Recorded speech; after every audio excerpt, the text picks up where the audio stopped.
one of my strengths is being resilient, but there was always self-doubt or lack of confidence in what we were building. Once you start to figure things out and they get more repeatable, that's when there's a different kind of fun that comes with that as well. Trust your gut, don't be afraid to burn cash, and charge more. Who does your editing? Am I talking to the editor, or do you have someone? I heard this phrase once called multi-potentialite, which is basically probably just a nice way for generalists that do and try way too many hobbies. And so like between photography and video and editing and audio, and I've done a little of all of it. So yeah, I like doing the editing and stuff. We were just talking about that on Team Call. We did this, like, when new hires start, we do this like about me presentation, and people cycle through. We have like different questions and inspiration you can use, and someone was sharing like, oh, I only do these 3 hobbies and that's it.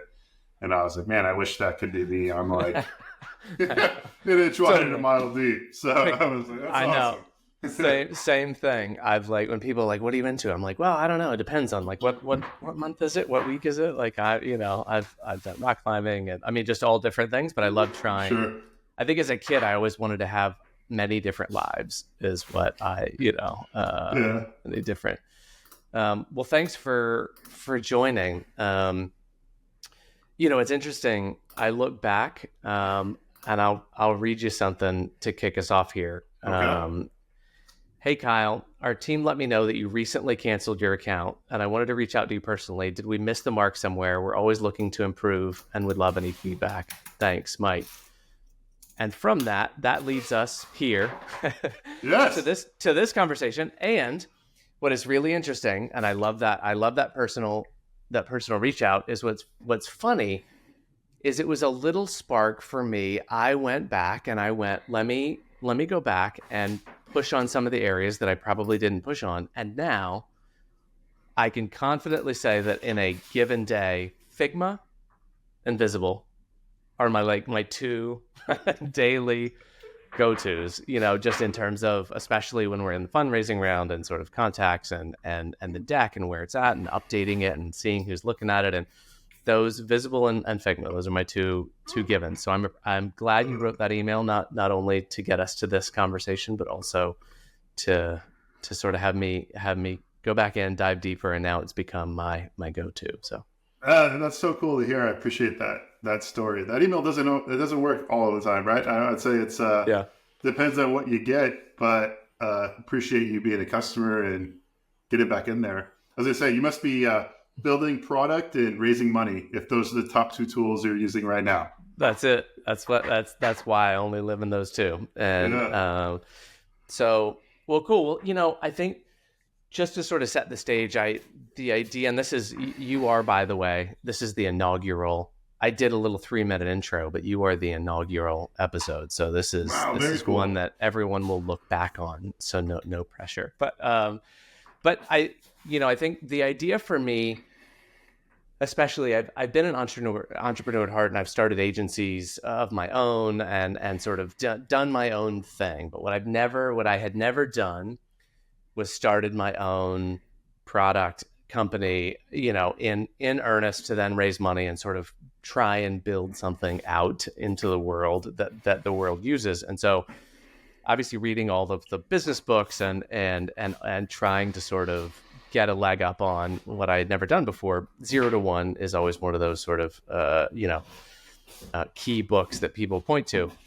But I started thinking about it is what is one, what is made it? Yes, I had this concept. I started to try and poke and prod at it. And then I got to what point? And so, one of the things I'd love to do is go back early to Visible and a little bit pre-Visible, and sort of what led you on this journey. Yeah, absolutely. It's funny. I'm giving a presentation next week to a group of students at Notre Dame, and then this opportunity came up. And the one thing I wish I would have done better is like journal or share more or capture more of the early stages of Visible in building it, because it's like only in my memory. I have photos and some old screenshots and stuff. I was like, man, I wish I would have captured more.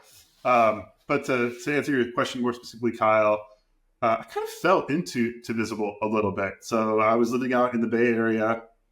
Must have been 2010 to 14. And the first company I worked at there was a company called FormStack. And at the end of that, I was looking to start a business, and I didn't know what I wanted to do. And so I was kind of just see what kind of opportunities were out there, either doing another startup or starting something of my own. And through FormStack, I met a group of investors by the name of High Alpha in Indianapolis. And at the time, they were starting a venture studio. And they're like, hey, we have this idea. We had like a couple front end prototypes. So it's just like a HTML kind of interactive app, but like no actual backend. And it was Visible. And so they said, what do you think of this? You want to come help start this with us? And so kind of fell into Visible. I've had a huge passion for the intersection of, call it, finance and entrepreneurship for a long time, probably my whole life.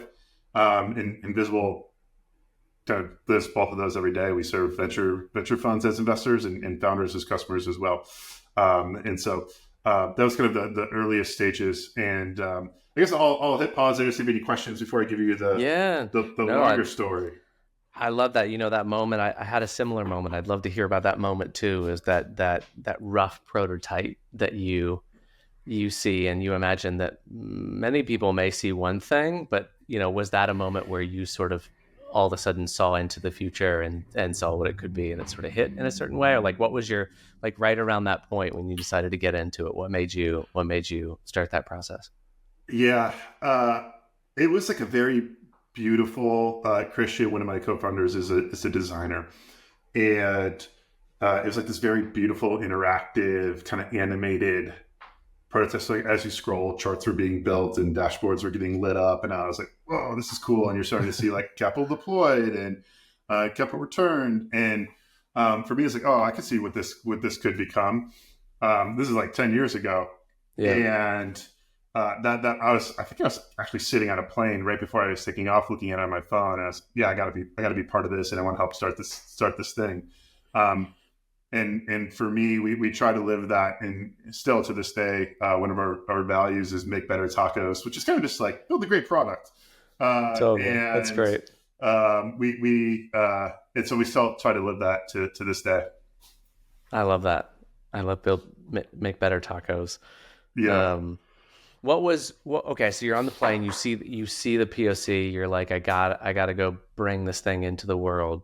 Give me a sense of the next, let's say, month or 2 months, like the early stages when it's the unformed idea, it's starting to rally and starting to kind of formulate what your hypothesis is and go to market and just all those sort of pieces. Yeah. What did that period look like?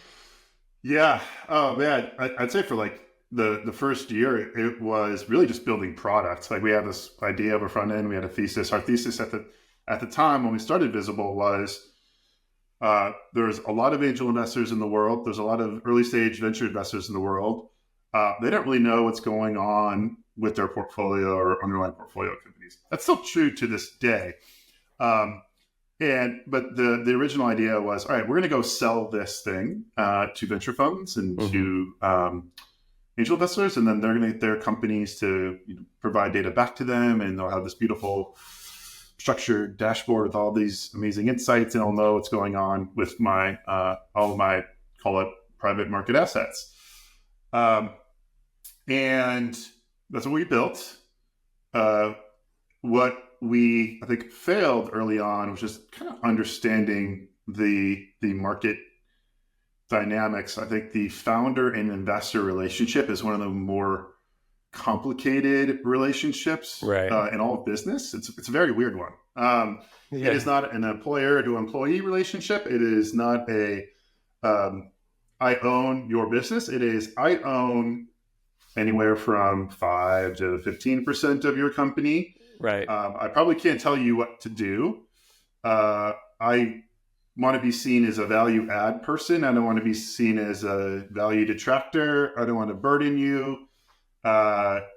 but you also want to please me because you need me to invest in your future rounds. And so it's a very weird dynamic. Communication, transparency, but strategically. Yes, yeah, it's very weird. So the initial Visible initially was like, all right, we're going to sell this. We did that to some degree successfully, selling it to small venture funds, accelerators. But we kind of saw it's like they couldn't command the founders to use the product. They didn't want to burden their companies. It's a really hard customer type to sell into. Mm-hmm. By nature of what they do, they're getting pitched all of the time. They're very busy. They're probably not great operators of a business, by the way. They're very good at a few things. And so this would have been probably 2017 or so. We decided to pivot, and we really pivoted more the product than anything. We changed from selling to investors to selling to founders, and changing the go-to-market a little bit as well, where we want people coming in, trying Visible, deciding if they're going to use it or not, and then becoming a customer. Right. And so we did change the product a little bit, to meet some of those requirements. And we would say, hey, we're not going to sell to investors anymore. And so that's where I think we really took off, was probably had the right product early on, but we were marketing it incorrectly, selling it incorrectly to the wrong type of customer. And so that's when Visible took off, I'd say, is probably like 3 years into the journey of just like figuring out who to sell into. Now it's funny because like what's old is new is we have our investor product again. It is now half of our business and is growing the fastest, but it's very different than what it was before. Just because of everything we've learned. I love that. And I do love that's, one of the elegant things that I think that you found, especially, for me, is like just being able to take your deck and drop it in there and have a link, and then all of the communication, the follow-up, the contacts go in there, and is that sort of elegant simplicity of take your deck, drop it in, I've got you a link. We'll do everything else. And it's so interesting to hear sort of pushing in one direction and then having that, and then doing the pivot, which led you back to getting to where you wanted to be, but doing it through a wider audience first, which is so interesting. Yeah.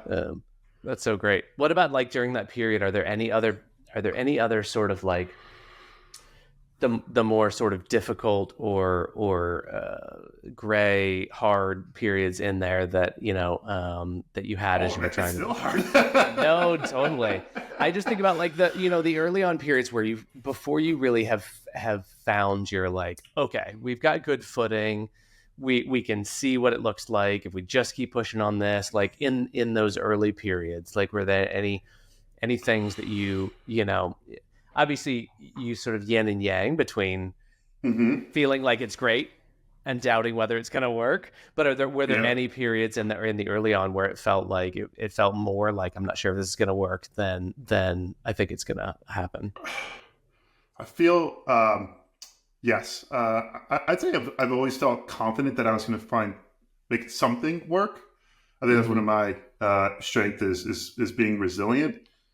But no doubt there was always self-doubt or lack of confidence in what we were building. And I share this a lot with other founders getting started. It's like trusting your gut, which is hard, right? Like a lot of times founders are going to be very quantitative driven, looking at the data and all kind, and listening to other people that have done this before. But like by nature of starting a company, like people probably haven't done, right? They haven't started Stackless before, maybe a variation of it, but certainly not at this time, this date, in this market, right? So I would say like I just trusting your gut more quickly is one thing I've certainly leaned into, because like early on I was like, oh man, I don't know if we should be selling to investors or not. This seems a little wrong. And you're getting guidance, well, like bigger ACVs and it's what we, and so I think early on it's just like trusting my gut is something that I picked up on. And then just like, the doubt. I think one of the things that I really struggled with early on was market sizing. We're getting told all of the time, hey, the market's not big enough, right? The market of founders and investors, which is true. That is true. And so there's kind of like two options you could do with that feedback, which is like accept it or like should we pivot and try to do something else in a bigger market? So I'd say for a year or two, we were kind of lost in this like nebulous Visible was for everybody messaging Right. period from like probably 2017 to 19-ish, where it was like like we were kind of like competitive with, or we were messaging to be competitive with like BI tools that you'd use like in an accounting or finance function or Mm-hmm. like KPI tracking. And so we were like, hey, we need to go raise money. We need to tell a bigger TAM story.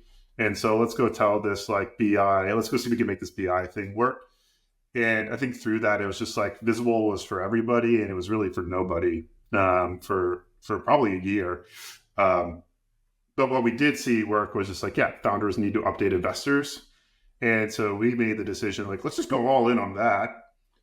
And let's not raise any more money.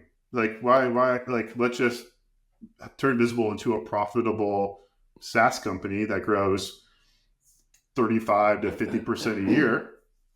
And that turned out to be a great decision in one, but you kind of feel like an imposter sometimes because like we serve a lot of founder customers that raise tens, hundreds of millions of dollars, and it's just like not the path that we decided to take for ourselves, but it was the Right. right one.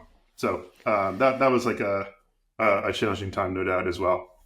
Well, it sounds like a good pivot. If I have numbers correctly, 2021 was a good year, right? Yes, It looks like you grew 80%, somewhere around there. that sounds right. Where did you find that? I don't. The internets. Yeah, Uh, yeah. but that's amazing, and I think it's so great to, going back to trust your gut. I definitely I've had that. There's actually, if you look at my Instagram, I have a video of a moment about 3 weeks ago, and I had just gotten off of a call, and my hands were shaking a bit, and it wasn't like it was because I had this moment where I just knew in my bones, like I could see, I can't see the future, but I just know that, like, this is the river to be riding Mm-hmm. down. And it Yeah. felt so good to sort of to do that. And I think it's so good to, I think to your point about like getting better and better at sort of understanding and listening to your gut.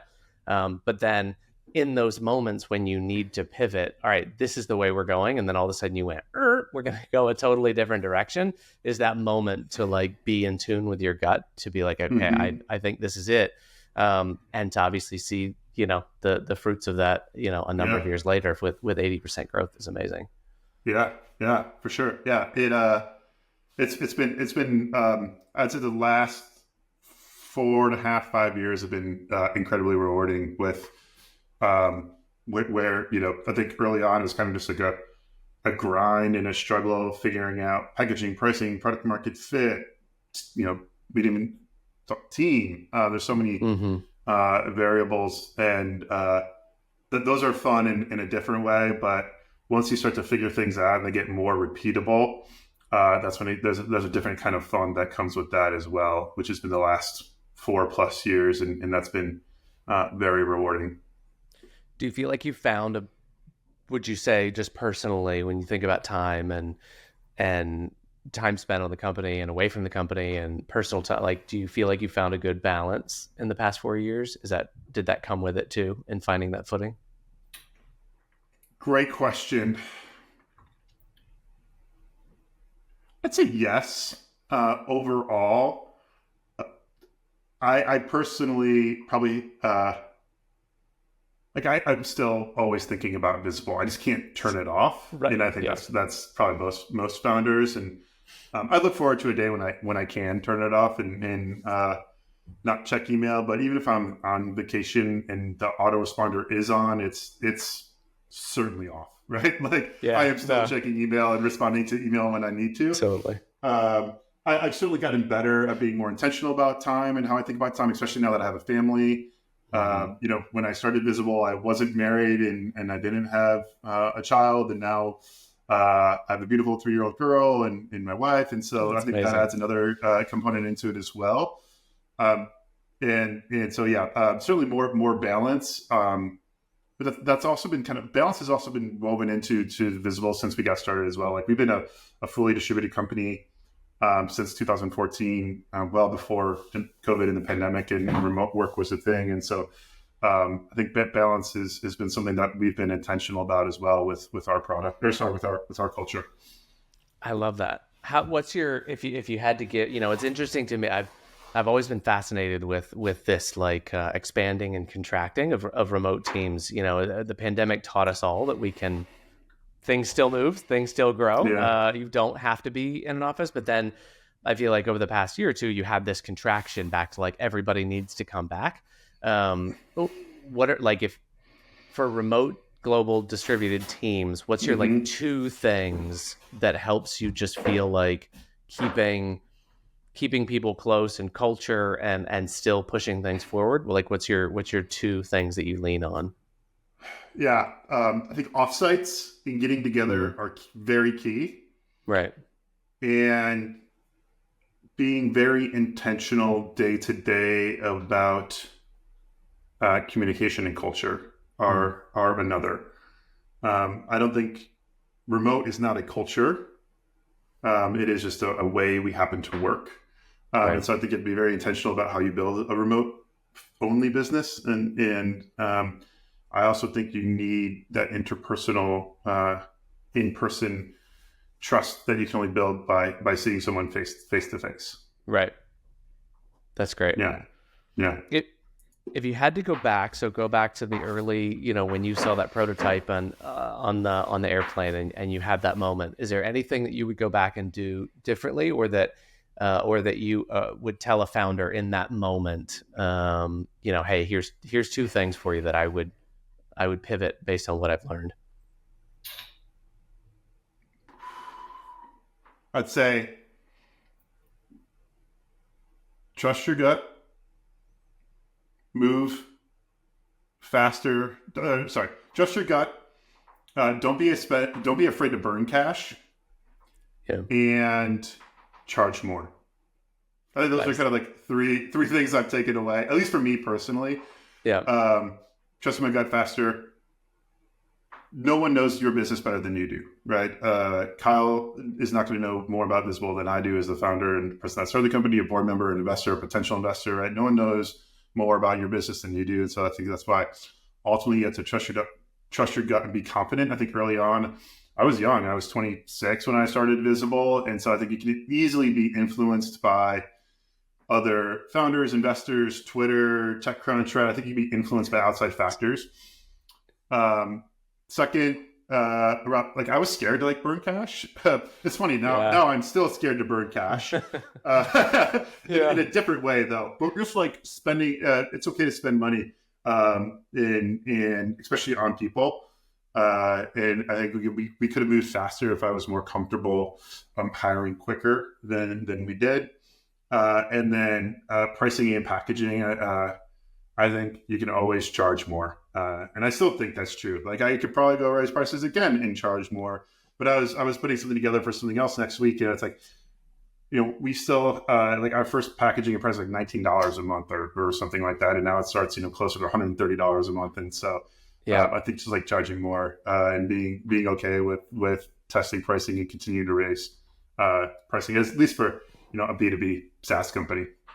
Totally. And I know that even from my days, building agencies, is the when you first start out, you want to be like, look, I will make something for you, $100, throw $200 my way, like whatever you want to do. But that obviously ends up turning out to be the customer that you end up spending the most time with. And then you end up making $200 for the 2 weeks or whatever it was, versus, it takes longer, and there's more courage in turning on the higher dollar ticket and then sort of listening and waiting and seeing how that's gonna resonate. But then you appreciate it so much more when you're like, okay, well, I have fewer clients, but the ones that I do, are more sort of fanatical about the product, and they're less headaches, and there's less overhead. I know that's always a hard decision, especially I would imagine when you're trying to find product market fit and you're trying to find your first few customers, and for B2C, for our side,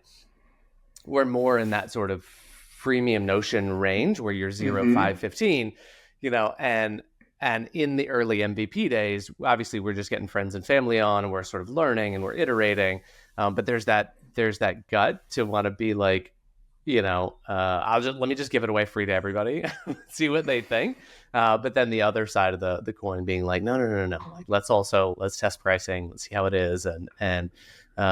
So yeah, it's always a challenge to find that right. Because no one's that bought right in, thing. right? Like, Totally. and or at least what we've learned is people that hem and haw or negotiate price are always going to be the customers that are going to be the most challenging as well, or not a great fit. And there could be a whole pricing and packaging episode, I'm sure, or podcast even, because it's fascinating. Like, and people perceive price is not. I mean, it's totally true. If you're like, give it away, you're to be perceived differently. We did this one interesting pricing test. This would have been 2 years ago. We raised prices and our conversion went up on our marketing site. So from trial to customer.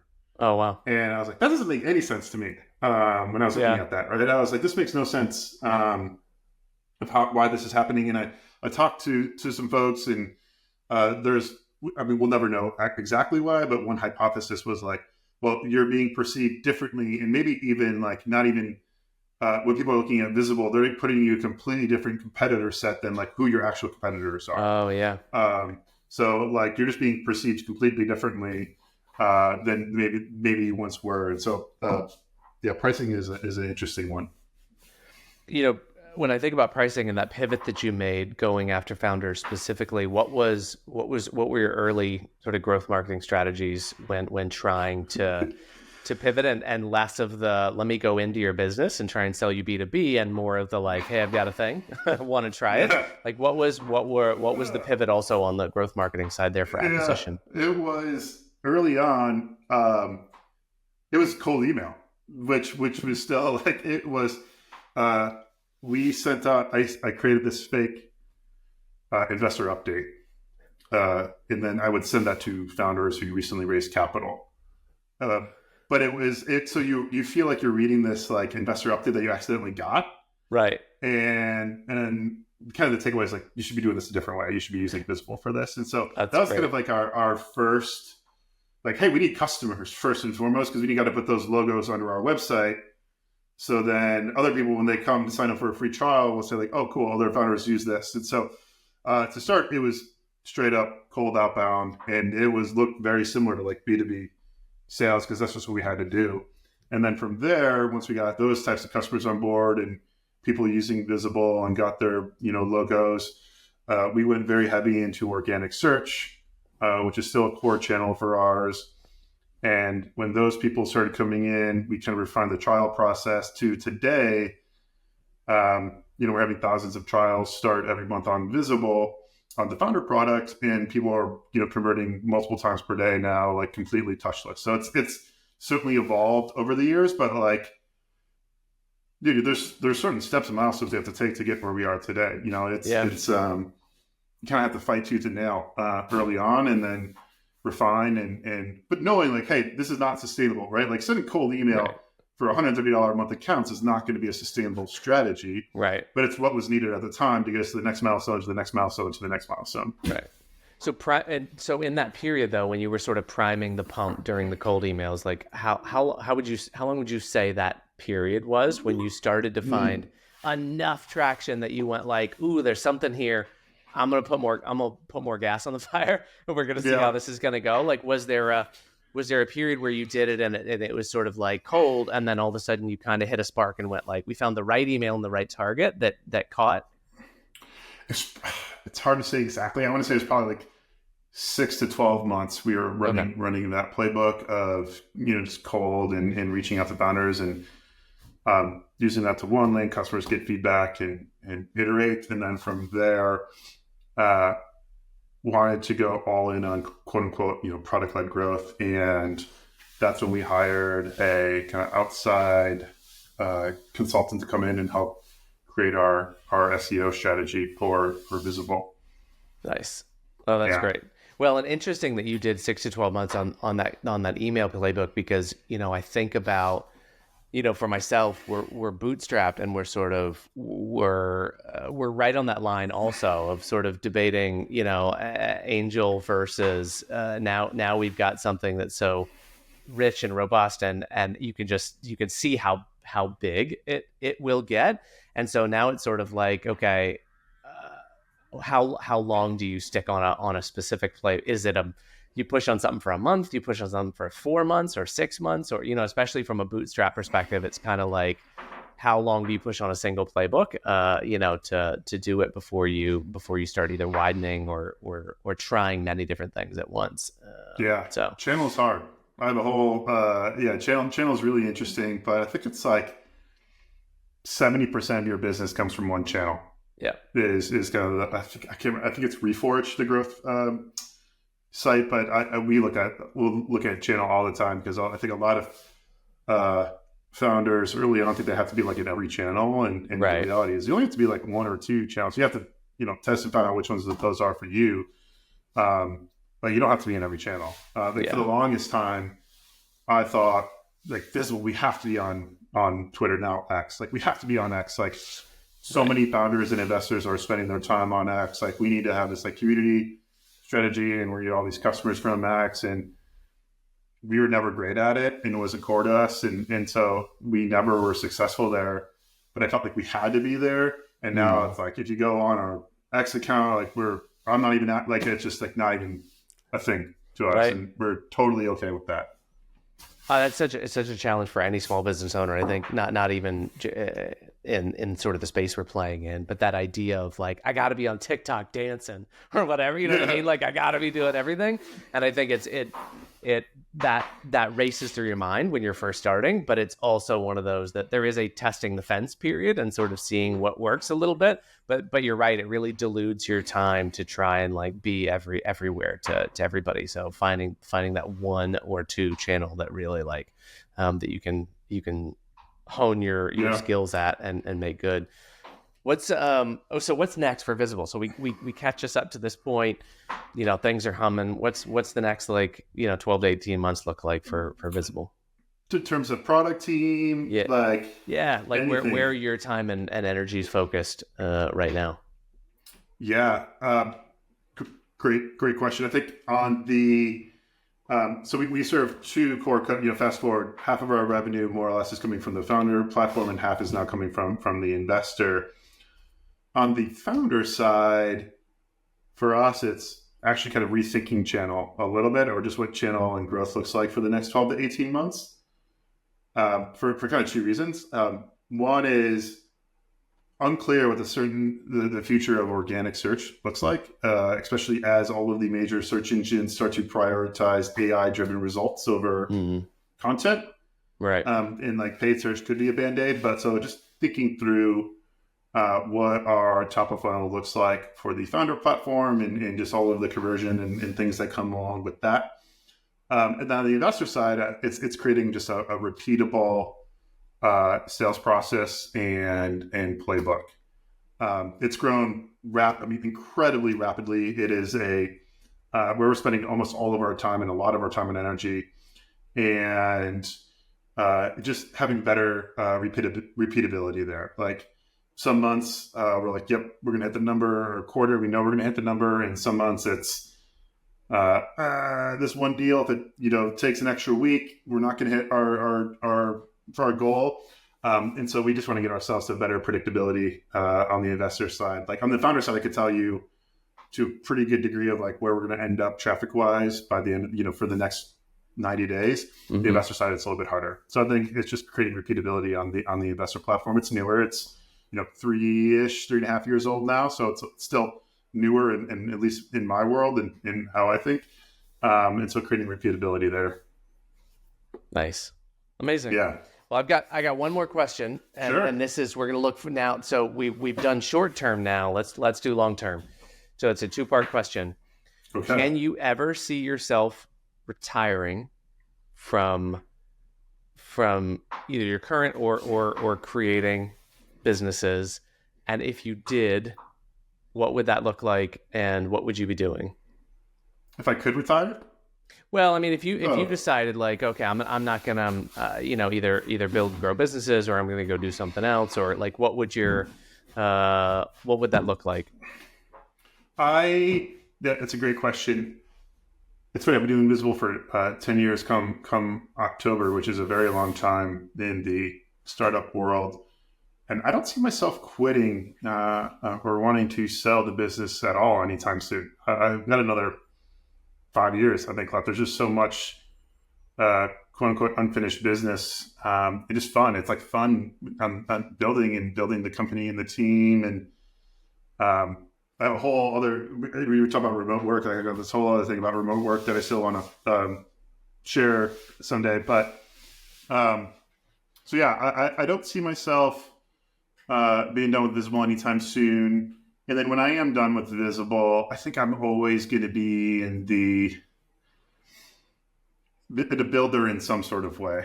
Right. I'm not sure what that looks like yet. I mean, it ranges every day. Like today on the team call, I was talking about creating an Airstream campground with a beer garden, for example. So it's like completely not software. I love it. Yeah, that's great. Yeah, but I definitely like building or helping people build. You talk about 0 to 1. My favorite part's like 0 to 1. It's like taking something from an idea to inception to like putting it live in production or live, right? And like having someone use it. That's a super rewarding feeling to me.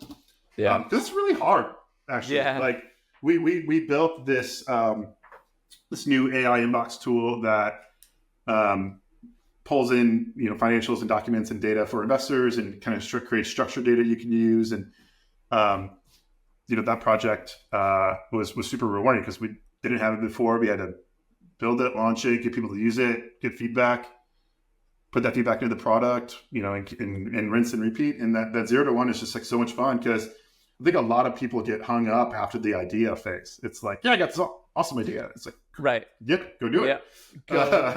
Get that dirty, rough prototype where you just see a little sparkle of something and you're like, I just want to keep in that flame. Like I want to see where it goes, which is, yeah. No. So I think I'll always be involved in some capacity. I would, like I mentioned earlier, at some point it'd be great to maybe not be like the captain for a while and take some time off and help other founders or just, be involved in not a full-time capacity. Right. But like, yeah, I think I'll always have to be building or tinkering in some way. Same. I can't imagine that for me. I can't imagine that, like, I don't know, 65 hanging out, whatever. It doesn't take me more than about 1 or 2 days, and my wife actually thinks the same, and so I'm grateful that she and I have a very similar brain in this way. But we will take like a small period of time during a vacation, but it doesn't take about more than a day or day and a half, and then one of us is like, what would be great? What if you take this thing and you do it this other way? And all of a sudden it's like, like you're dreaming up all these, you're back to the 0 and you're like, okay, I got something else. I got another idea. So yeah, I love that energy and that mindset of taking something from nothing and building it. And obviously you built something amazing from 0. So I totally appreciate you taking time and sharing that story. And we'll do once I get to more than 10 episodes or something, we should come back and we should do, what is it, remote work, and then product-led growth, or the packaging and pricing. Those are the pricing. Yeah.